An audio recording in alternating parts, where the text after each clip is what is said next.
Welcome to the final episode of my mini-series called The Swing to No Way Home, where I take a look at every theatrically released Spider-Man film leading up to No Way Home. Today, we'll be looking at Spider-Man Into the Spider-Verse. My name is Miles Morales. I was bitten by a radioactive spider, and for like 2 days, I've been the one and only Spider-Man. I think you know the rest. Spider-Man Into the Spider-Verse is a masterpiece of cinema. Phil Lord and Chris Miller are an amazing director duo in Hollywood. They do so many unique things with animation, like Spider-Verse, the Lego Movie, and even my favorite film of the year so far, Mitchell's vs. the Machines. And they continue to impress the world of animation with films like Spider-Verse. Now, I'll be honest, I was absolutely pissed at Sony Pictures Animation when this film came out, and for really good reasons. So when I found out that Sony Pictures Animation was behind this movie, I just could not believe it at all. Anyways, back to the animation.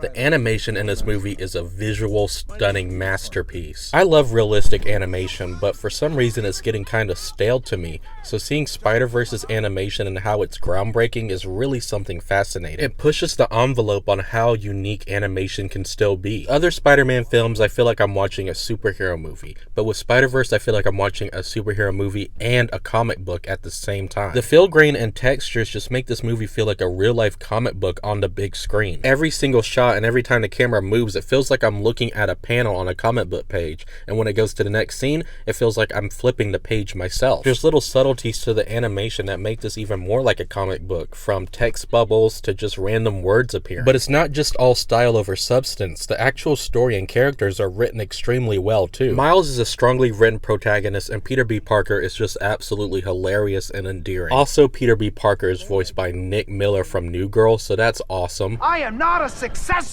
adult. I don't eat vegetables and or take care of myself. This place is fancy and I don't know which fork to kill myself with. You got any Spider-Man tips you can tell me now? Yeah, I got plenty. Disinfect the mask.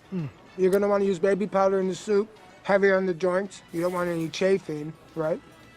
Anything else? Nope, that was everything. The comedy is god tier. Spider-Man? Oh, hey, didn't see you there. Time to swing, just like I told. You can teach me to swing on the way there. Not after a hearty burger breakfast. And it's a no on the Cape. I think it's cool. Take that off, it's disrespectful. Sometimes I let matches burn down to my fingertips just to feel something, anything. Is that we were done.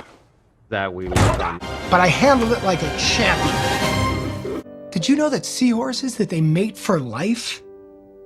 Could you imagine a seahorse seeing another seahorse and then making it work? And the movie's message about taking a leap of faith and that anyone can wear the mask is just... There's too much good things to say about this movie. I have no negative thoughts whatsoever. This movie is just pure perfection, and honestly, I love it with all my heart. Spider-Verse is beautifully animated. It's gripping, hilarious, laugh out loud funny, rich, dazzling, perfection. You get the point. I love this movie.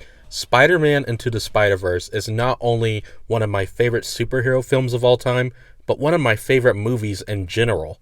I, of course, give Spider-Man Into the Spider-Verse a 10 out of 10.